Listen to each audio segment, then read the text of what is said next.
चलो भाई, 2-3 क्वेश्चन थे ओलीवुड CHSL लाइव मॉक के, तो वो कर लेते हैं, आप ही लोगों द्वारा भेजे गए थे। पहला सवाल कह रहा था O और O डैश एक त्रिभुज PQR के अंतः केंद्र और परिकेंद्र है, और PO PQR के परिवृत्त पर स्थित बिंदु S पर मिलता है। ये यहाँ पर मिसिंग था, शायद इसी वजह से आप लोग कर नहीं पाए होंगे। QO डैश S 40 डिग्री है, PQR इतना है, QOS की माप क्या है? तो सबसे पहले जो चित्र में कह रहा है वो हम यहाँ से चित्र कह रहा हूँ, क्वेश्चन में कह रहा है वो यहाँ पर ड्रॉ करते हैं। ये हो गया P, ये हो गया Q, ये हो गया R, एक O हो गया, यानी कि PO को वो आगे ड्रॉ करवा रहा था, S पर मिल रहा था, ये हो गया O।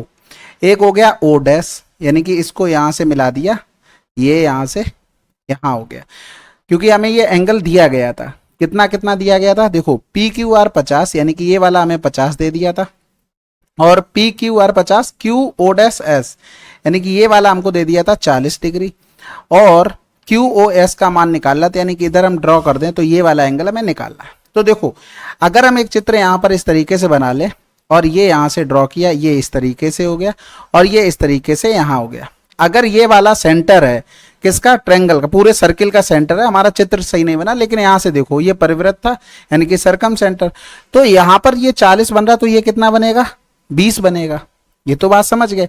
अब दूसरी चीज ये समझो कि ये यहाँ पर क्या था कि यहाँ पर PO से मिल रहा था, यानी कि O इन सेंटर है। इन सेंटर कहाँ पे मिलता, कैसे मिलता है? त्रिभुज के एंगल का जब बाइसेक्ट करते हैं, तो ये बाइसेक्टर हो गया है। यहाँ पर भी उसके शीर्ष से भाई Q कोण था, Q का बाइसेक्ट करेंगे तभी ये यहाँ पर इन सेंटर पे मिलेगा। तो ये कितना हो गया? 25 हो गया। अब ये यहाँ से हमने निकाल ही लिया 20, देखो यहाँ से निकाला। अब ये जो ट्रायंगल हमारे पास बचा है उसको हम मिला देते हैं इस तरीके से, ये 25 हो गया, ये हमारे पास 20 हो गया। और अगर इसको देखें, ये AS है, ये Q है, ये O है, और यही पूछा था, तो एक्सटीरियर एंगल की प्रॉपर्टी से 45 डिग्री आंसर आ जाता है। तो इसको यहाँ पर 45 कर लेना। अगला सवाल, इसको देखो भाई, एक चुनाव में विजेता को पंजीकृत मतदाताओं के 54% वोट मिले और उसके एकमात्र प्रतिद्वंदी से इतने वोट ज्यादा मिले। अगर 16% मतदाताओं ने वोट नहीं दिया और 600 ने खाली मतपत्र डाले, तो कुल मतदाताओं की संख्या क्या है? भाई देखो, जो खाली मतपत्र डाले हैं ना, वो जो प्रतिद्वंदी था किसका, जो जीत रहा था उसका, ये वोट अगर उसको मिल जाते, पहले कोई A था, B था, ये जीत रहा था, यानी कि ये 1500 वोटों से ज्यादा से जीत रहा था। भाई जो खाली थे, इसको 600 वोट हमने दिलवा दिए कि भैया ये तुम एक्स्ट्रा ले लो, खाली हम क्यों छोड़ेंगे। तो इनके जीतने का गैप कम हो गया होगा, यानी कि अब ये कितने से जीत रहा होगा? 900 से जीत रहा होगा। अब समझो भाई, टोटल 100% वोट यानी कि 100, जिसमें से 16 ने वोट नहीं डाला, यानी कि 84 ने वोट डाला होगा।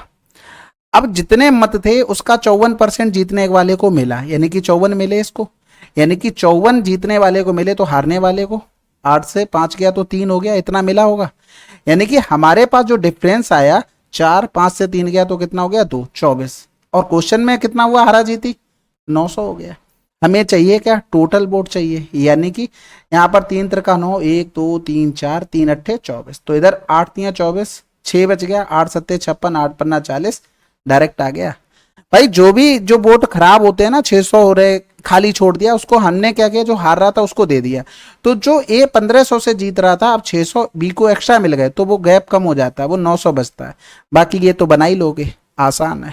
अगला सवाल कह रहा था, एक समकोण त्रिभुज PQR में P पर 90 डिग्री। ये तो पता नहीं क्यों भेजा सवाल, ये तो आसान था।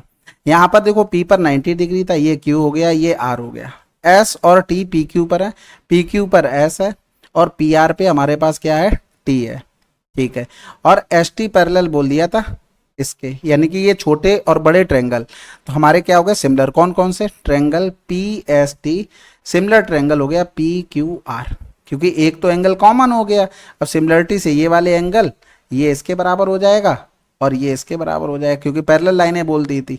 बस खत्म हो गया सवाल। कह रहा था QR 53 दे दिया था और PQ 45 दे दिया था। अब यहाँ पर ये अगर देखोगे 28, 45, 53 पड़ा होगा, नहीं पड़ा है तो निकाल लो भाई। जो हमें निकालना था वो 53 का स्क्वायर माइनस का 45 का स्क्वायर, दोनों को जोड़ दोगे तो 5 3 8 5 4 9, डिफरेंस कर दोगे तो यहाँ पर आ जाएगा 8 5 13। तो 49 गुणे में 16 लिख सकते थे, तो ये कितना आ जाएगा? 7 गुणे में 4। अगर नहीं ये ट्रिपलेट याद है तो लिख लो कॉपी में और इसको रिवाइज करते रहना, और क्या करोगे लिख के। तो यहाँ पे बोला गया था PT 7 दे दिया था, यानी कि ये 1 और ये पूरा 4 था, इसी तरीके से इधर भी तो 1 और 4 होगा पूरा, यानी कि ये कितना हो गया, 3 हो गया। तो आपको क्या पूछा गया था, QS की लंबाई, यानी कि 4 बराबर में 45, तो 3 बराबर निकालना था। तो 3 पंजे 15, 3 चौकू 12, 1 13 बटे में 4, तो 4 तियां 12 हो गया, बचा कितना 1, 4 तियां 12 हो गया, फिर से 3, 4 सत्ते 28, 4 पंजे 20, आंसर। ठीक है, तो ये 3 सवाल थे। आशा सोल्यूशन पसंद आया होगा। मिलते हैं अगले वीडियो में, तब तक के लिए जय हिंद, जय भारत।